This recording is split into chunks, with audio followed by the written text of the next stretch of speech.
quick shout out to my channel members and my Patreon members for supporting me with some funds for my daily Starbucks blonde espressos after my calculus classes for real. And last time on Beyond the Mystery Box, we left off right before Ascension. Oh man, some training. What do you know about training, baby? Whoo! Whoo, this is not easy. Wow, I'm actually super impressed with myself there. Flying into the map on what's called a lunar lander, a mysterious voice pleads for us to help them. Please, help me. She's coming. The mechanism must be repaired. Little did we know at the time, this moment would serve as a beginning for a rather unfortunate turn of events where instead of interacting with the environment around you to piece the lore together, you'd have to shoot at random rocks that you'd never naturally notice in a million years as just one step in something people have the audacity of calling a puzzle. Puzzles in video games have always been a slippery slope. Like, it's always going to be a hard task coming up with a quest that isn't so simple to the point where my cat can figure it out, but also not so challenging that it requires you to have read all of Shakespeare's literature before doing some arithmetic based on some cryptic ass lines like, one vengeful man spilled blood for two. Spill blood for my two nuts, bro. Like, what the fuck is this? Only in hard difficulty Silent Hill, bro. For real, for real. Now, starting with Ascension, however, the games, they take it further. And I know everyone loves making fun of the zombies quest difficulty by saying, oh, har, it's quantum mechanics, but it's literally quantum mechanics, bro. Like, Ascension introduces a concept called the Casimir mechanism, which you must repair, but you Google what it actually is in real life, and lo and behold, this shit in turn gives birth to what would eventually require 1-hour guides to fully encapsulate. Like, this shit isn't even a guide, bro. You search for a random Easter egg quest guide and basically find a whole ass course from Khan Academy. In this video, we're going to figure out how to do the Easter egg quest for the Call of Duty Zombies map Ascension, but to help us there, I'm going to give us a little bit of a reminder of what the quest actually revolves around, and that is the Casimir effect. The Casimir effect. So let me just draw two extremely tiny uncharged metal plates here, because this is going to be really helpful in understanding what the effect actually is. Okay, so back in 1948, a very smart physicist called Hendrik Casimir proposed an idea that turned our understanding of empty space on its head. We know that space, or a vacuum, is filled with virtual particles, which are basically very tiny particles that pop in and out of existence. Casimir proposed that if you place two very tiny, uncharged metal plates together in this vacuum, it would affect these particles. And keep in mind, these plates are extremely tiny, the size of just a couple of nanometers, and we'll get to why that is important in just a second. So, what's peculiar here is that we usually think of space as, well, empty, right? But Casimir's idea implied that even in this emptiness, there's a subtle force at play. As the plates restrict the space for the quantum particles in between them, there's more action happening outside the plates than in between. This, in turn, creates an energy imbalance, and the uncharged plates are drawn together by this very strong Casimir force. Casimir force. It's basically like finding out that the seemingly quiet space between two parked cars actually has a hidden magnetic or pressurized force pulling them together. And you might be like, wait, hang on. Isn't that just gravity? Recall back to when I said that the plates are very tiny, as gravitational force is defined by the force equaling the gravitational constant times the masses of the two objects divided by the distance between their centers squared. It is therefore logical to conclude that the gravitational force would be negligible when the masses and the distance are extremely tiny. Yet, we find a deviation in what actually happens in a vacuum, with more of a pulling force than otherwise predicted.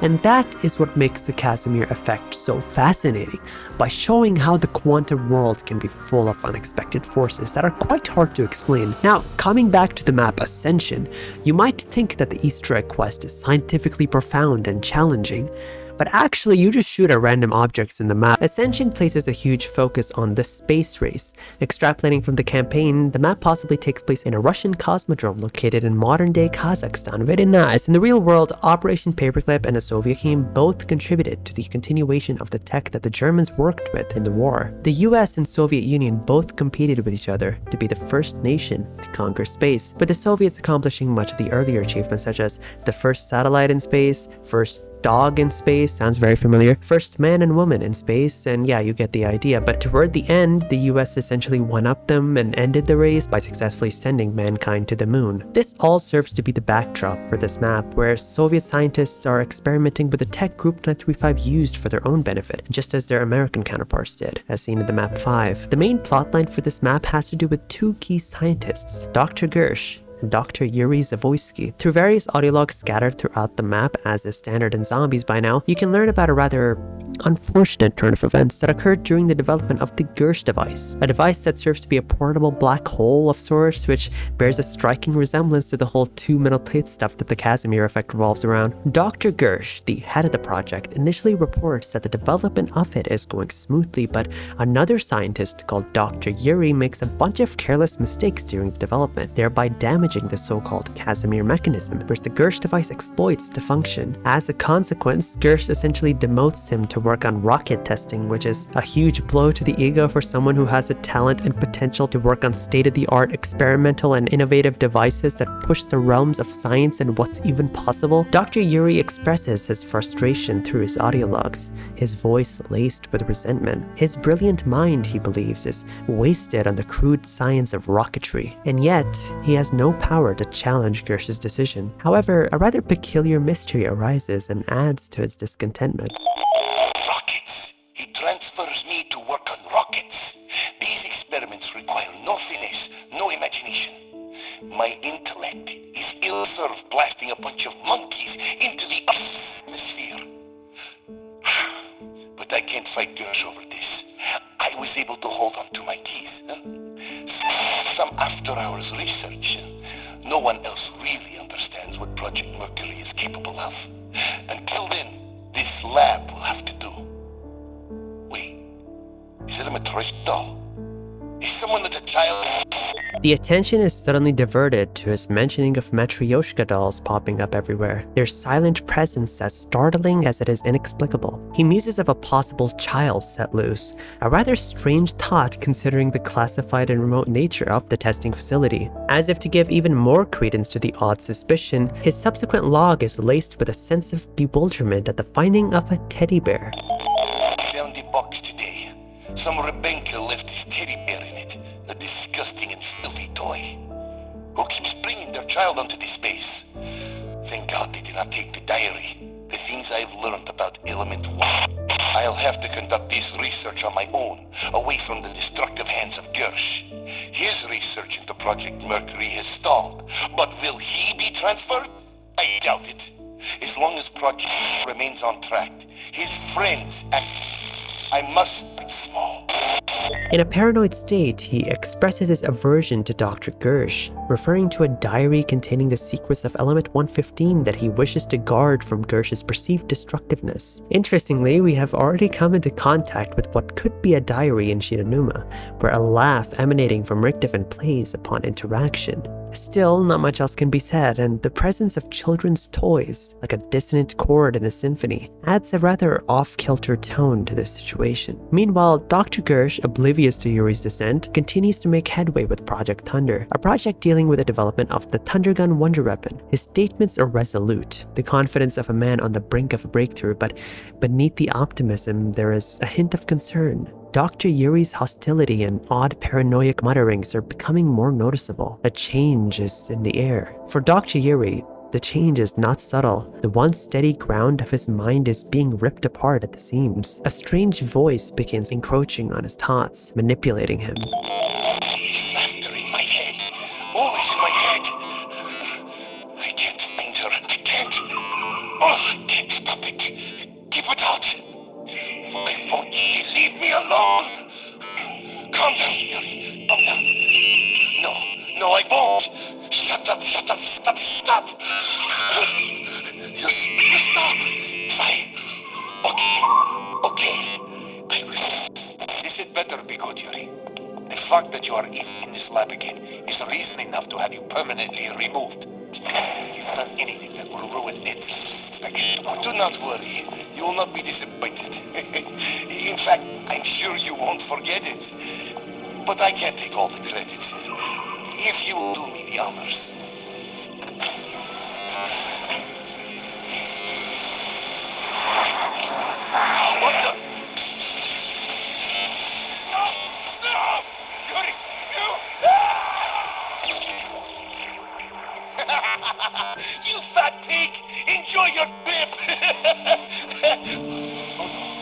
No!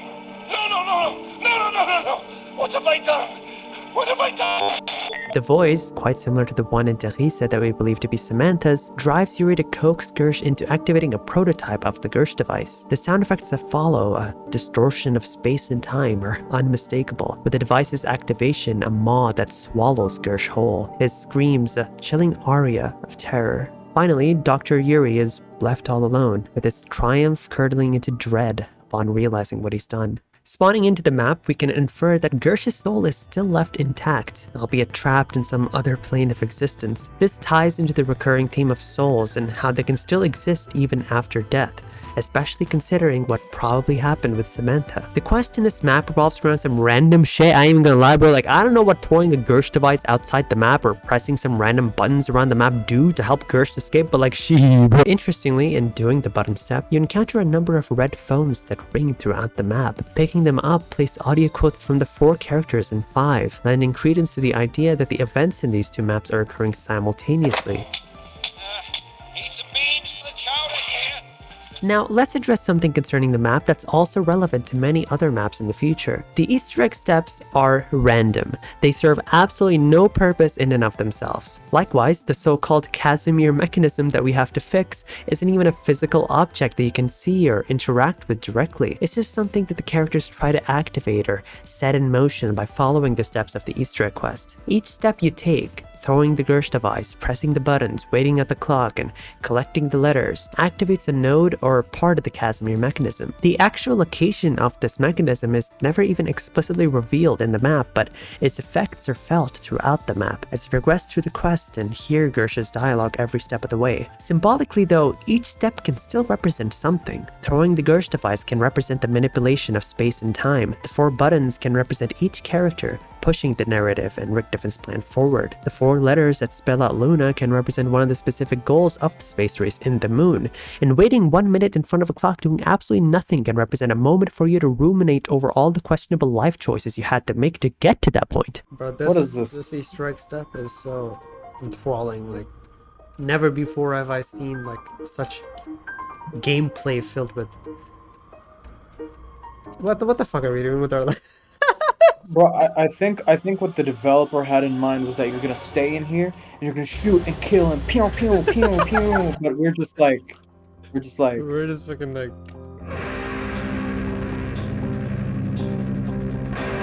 Imagine like where we wasted all this time and it's like we're not even doing it correctly. Bro, I will shoot you in the head. The 5th and final step involves your throwing a Gersh device at Gersh's materialized soul before shooting all the wonder weapons at it in a bid to overload the Casimir mechanism with concentrated energy. Doing so frees his soul, and Samantha is quite mad as a result.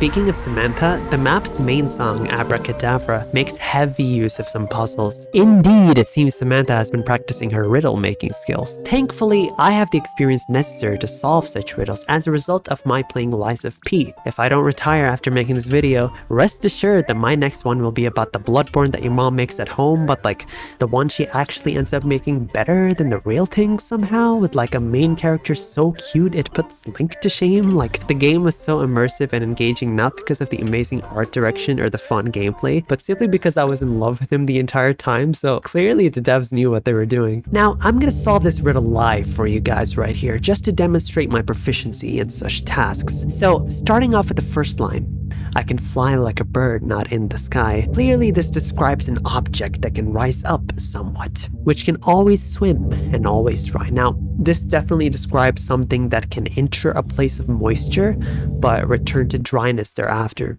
I say goodbye at night and morning high. Okay, now ladies, gentlemen, and those beyond the binary, this is a very familiar situation, I have to say, and I believe I have the answer to this, but I firmly believe that Samantha Maxis did not intend the answer to be my cock and balls, but let us proceed onward to shed some more light on this conundrum. I'm part of you. What am I? Bro, ain't no way, nah, she tripping, dog. The situation with Yuri and his descent into horrific madness lends some credence to the idea that this song might be in his point of view once you look at the chorus and the cries that pertain to the imaginary voices and pain. if they even are imaginary. But once you look at the verses, that idea kind of falls apart. Because no, the answer to the first riddle is not, in fact, my cock and balls, but rather one's shadow. It does not make sense for this to be in Yuri's perspective, but perfectly continues the power theory developed in Kino and how Samantha wishes to wreak havoc upon the four characters and whomever else wrongs her. This is especially backed up by the pre-chorus, where she refers to how the characters survived her initial attempts at killing them, but that she's only getting started. However, here's where this shit starts to develop multiple layers. If we consider this to be in Samantha's point of view, the first verse would refer to how, no matter what the three characters in Richtofen end up doing, that Samantha would keep following them like a shadow. The second verse, however, presents yet another riddle, to which the answer is nothing. Here is where I believe that Richtofen gets brought in, with a back and forth between the two as they both succumb into insanity, whether as a result of power or exposure to element 115. We already know through playing the game and hearing Richtofen's dialogue that he's very zany and psychotic, so this is not the stretch some would think it is. Still, if we consider the whole thing to be in Samantha's point of view, the second verse could tie into the pre-chorus by presenting an alternative idea where she believes that the damage she inflicts upon others and also her entire state of being amount to absolutely nothing compared to what Richtofen has done to herself and her father. It's the bridge of the song that really encapsulates the reflective nature of Samantha and Richtofen and how it could really be about either of them. Her words portray her Sisyphean burden, continually driving herself on a path carved by endless vengeance. Her shackles are the circumstances that bind her to such a path, yet from these very chains spring unexpected opportunities, a game of control and manipulation that she orchestrates. Trapped within a maze of her own design, the escape is but a distant mirage, a reality that echoes in the words, "They won't let me get away." But within this echo, a shared idea arises. The humanity she shares with those she seeks to control, to destroy. The repetition of the words, "we're the same," is a reminder of the cycle of never-ending conflict, the blurred faces of victim and oppressor. Amid this vortex of conflict, Samantha is but a mirror, reflecting the world's chaos. Her journey shows the paradox of her own power. A sword and a cage, all at once. And yes, I am aware that this is a Wendy's. Now, I might be reading too much into this. Probably reading too much into this. Most likely reading too much into this, but I have always believed Kevin Sherwood's music to be quite reflective of what is never explicitly shown in the game, adding some extra plot points that are, in reality, up to interpretation, as with any other form of art. This song in particular stands to be one of the most melancholic songs Sherwood's ever written for zombies, and I just love this song so fucking much, it's really hard to put into words. Now, this is a bit of a tangent, but this is probably the song that truly got me into metal as a genre. I remember first coming across and listening to Metallica's second album, Ride the Lightning, when I was around 7 or 8 years old, before eventually delving deeper into the metal gateway that is their discography. But before all of that, I had listened to a bunch of the zombie songs. I have this distinct memory of being in a road trip at like age 6, just sitting on my mom's lap in the car, listening to Abracadavre on my brother's PSP, and for all I remember from my childhood, I don't think much else is as vivid as that specific moment. Just being driven through the night with streetlights passing by, all the while this song played. I don't know what to say, but I just love the soundtrack of this game mode a lot, but I just can't quite convey my love properly through simple words. It might also be why I've been obsessed with Spirit Box as of late. Some of their song elements can be quite reminiscent of the zombie songs at times, and while I know they're more of a progressive death or metalcore and not truly metal, which is such a broad umbrella term of a genre by the way, you can say the same thing about the zombie songs. I know that there's a metal elitist already typing up a manifesto in the comments. It's okay, you can put your keyboard down, it's really not that serious. Do give me your music recommendations though. But coming back to zombies, the theory of Sam controlling the zombies is all but confirmed at this point when you take into consideration her dialogue at the end of the Easter egg, as well as the character's own dialogue that directly references her by name. Dempsey saying, "Say hello to Sam for me!" after throwing the Gersh device is something that stands out more than the other comments, however. It plays into the idea that the Gersh device can have the ability to transfer you to another plane of existence, one where Samantha belongs. Actually jumping into the device in-game just teleports you to another area in the map, though still when the zombies get sucked into the black hole, they do completely disappear, presumably into the back rooms. Ladies and gentlemen, welcome everyone to the back rooms And this is not a backrooms like you've seen it before. Perhaps one might need to have enough energy inside them to overload it in such a way that they teleport to somewhere beyond Earth, taking into consideration how the zombies are chock full of element 115. Regardless, there's not much else to be said about that mode of thinking for now. A man and his dog venture out into the Yukon's freezing wilderness. The Klondike Gold Rush lures many into these treacherous lands, but few dare to venture out into the heart of the winter all alone. Against an old man's warning to not go on the hike alone, the man pushes forward, his mind filled with dreams of riches and power. In 50 degrees below zero, the cold is a predator, unseen but ever present. It stings with every frosty breath, bites with every crunching step. The world is a spectral abyss of white, punctuated only by the crunch of their steps and the lonely howl of the wind cutting through the silence. The man knows of the things in life, what they are, but he lacks imagination. He lacks the ability to realize what these things in life can entail. He lacks wisdom.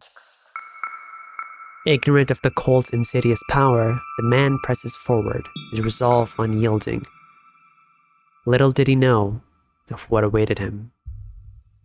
In the story of To Build a Fire, we get to see firsthand just what the cold can truly do. I will not summarize the story, don't worry, especially as it's not even related to zombies, but the setting and premise of the story, a person forced to survive in a desolate, icy landscape dealing with ignorance and desperation, it stuck with me.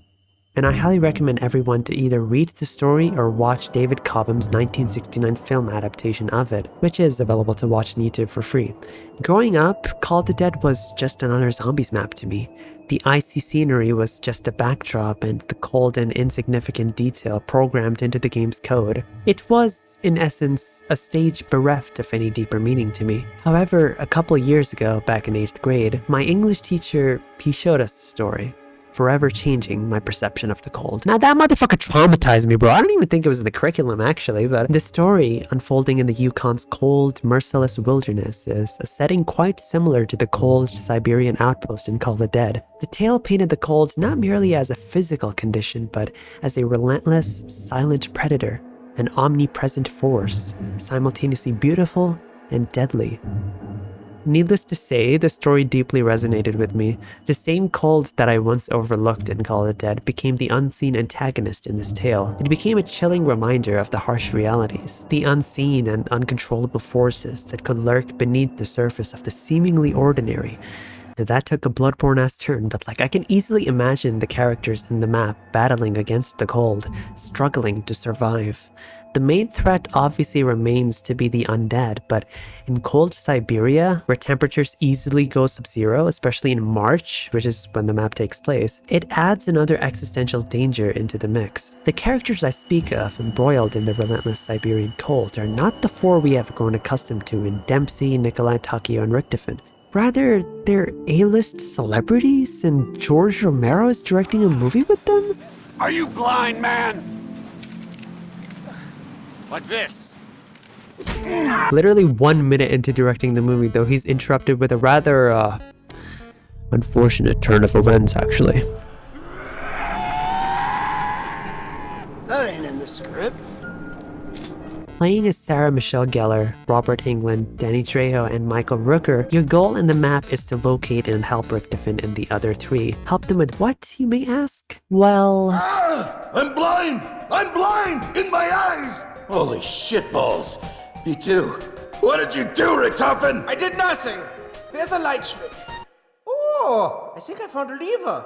Perhaps this will turn on the light. Oh, let go. That's not a lever, Richtofen! Okay, pause. Now, the four characters find themselves trapped in a vault. As for how they got there, the only means of teleportation in Ascension happened to be through the Gersh device. But when I jump inside, I only teleport to another area in the map. How convenient. The steps you have to do are even more arbitrary than the steps for the last map's quest. Whether you're having to find vodka for Nikolai, bro, I wish I could cook up some deeper symbolic meaning for Nikolai's crippling alcoholism, but let's be real with what we have over here, okay? In doing the steps, however, you can come across many radios that do carry meaning, as is kind of standard at this point. The radios all pertain to Richtofon's documentation of the various experiments he had done in this very facility. Interestingly, this outpost happens to be exactly where Dempsey, Nikolai, and Takia were experimented on. There was, however, a fourth test subject who ended up dying due to, well, Richtofon's removing his spleen in an attempt to break through to the human subconscious. You see, while Dr. Maxis led the mind control experiments on actual zombies, Dr. Richtofon secretly experimented on live human test subjects. He had mixed results, with the most obvious effect of the element 115 experimentation turning out to be memory loss, which in reality just made it easier to manipulate the test subjects. He also refers to a familiar name intended as a test subject. Log entry 1474, date September 20th, 1945. Dear Dial, it would seem that the OSS realized that we captured one of their spies. They tried to send a rescue team into Beirut. That was all first batch of test subjects. I suspect there are other moles in the organization. Dr. Harvey Yena and Dr. Peter McKay, to be precise. Dr. McKay include any Americans in Group 935, no matter how much genius they held. Stupid Americans with their apple pies and baseball and children. But I digress. The new American test subject is interesting and muscular. His intellect seems low, but his will is strong. Like others, he doesn't seem to know who he is anymore. Unlike the others, he keeps breaking the restraints and yelling at me. Test subject N3WB is still staring at the floor, muttering what sounds like some kind of proverb over and over again. I think his mind may have been destroyed by the process. Oh well. The Russian subject recently began responding to stimuli, but only after injecting him with a new serum made primarily from vodka. Perhaps this is a breakthrough we've been waiting. It's fairly obvious who the characters are that Richtofon referred to. However, Peter and Harvey Yena stick out. Peter we know, but Harvey Yena? It wouldn't necessarily be a first, considering the word hyena showing up in various places in World at War and Black Ops. Regardless, not much else is presented besides this. Except for one thing. Log entry 1475, date October 1st, 1945. Dear Dial, as for the control group tests, they have been put on hold. Recently, I discovered that Dr. does not plan mass producing the DG2 as he swore he would. If he won't move those plans forward, then I will continue following his dream of an undead army. He doesn't deserve his perch of power. He doesn't know what to do with it. And I know just what to do with him. And I'll take care of that little brat if I get the chance to.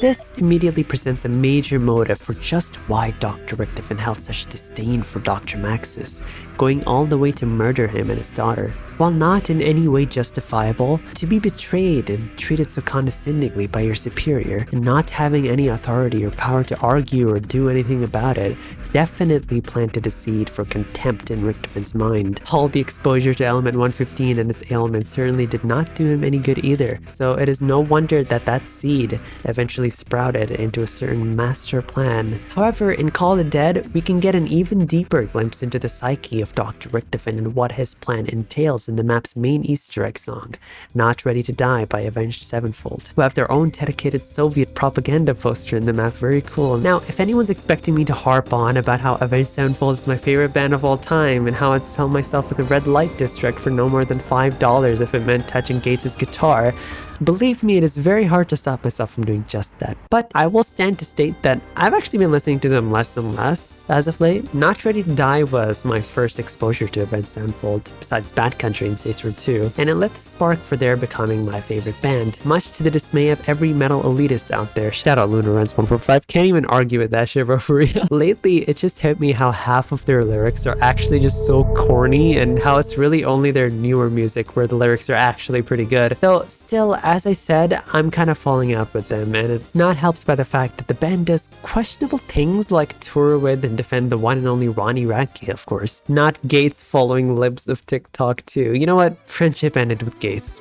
Now who is my best friend? Freaking Kim Henson. I don't fucking know, bro.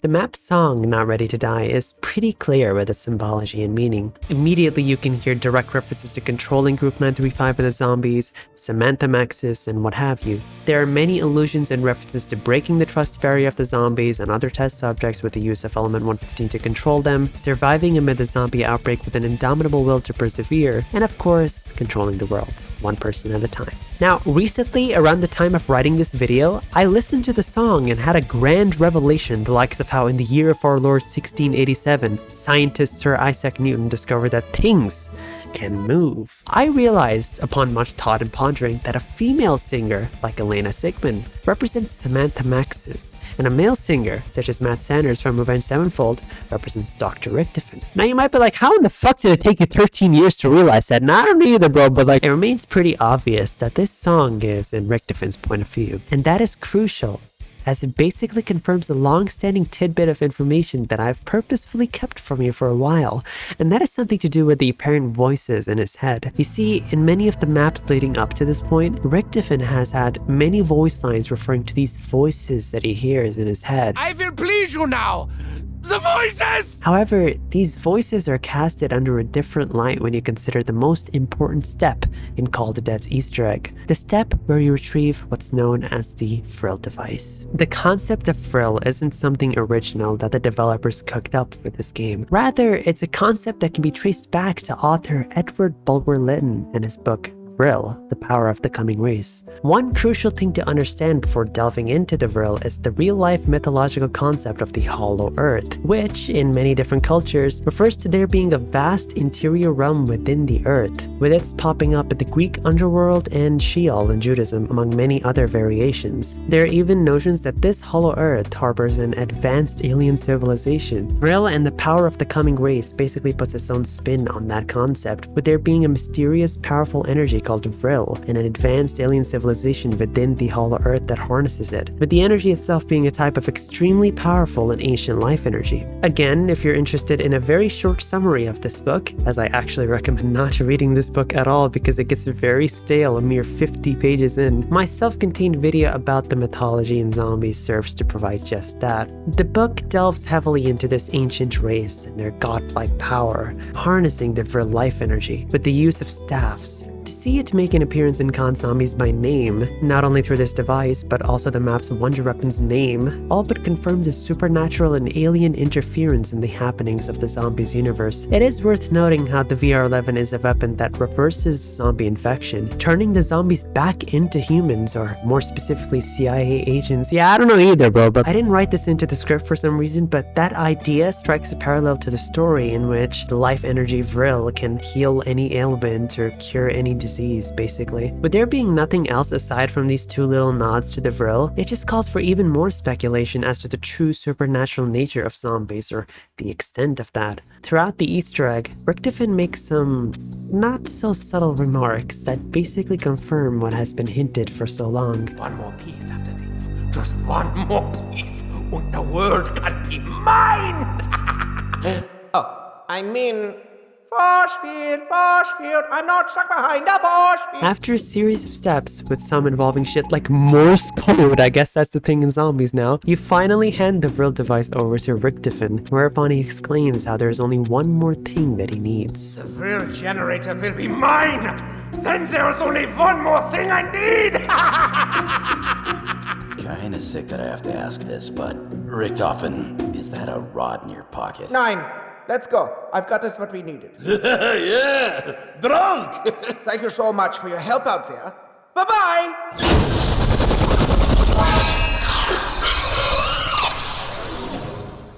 The fate of the 4 characters remains unknown.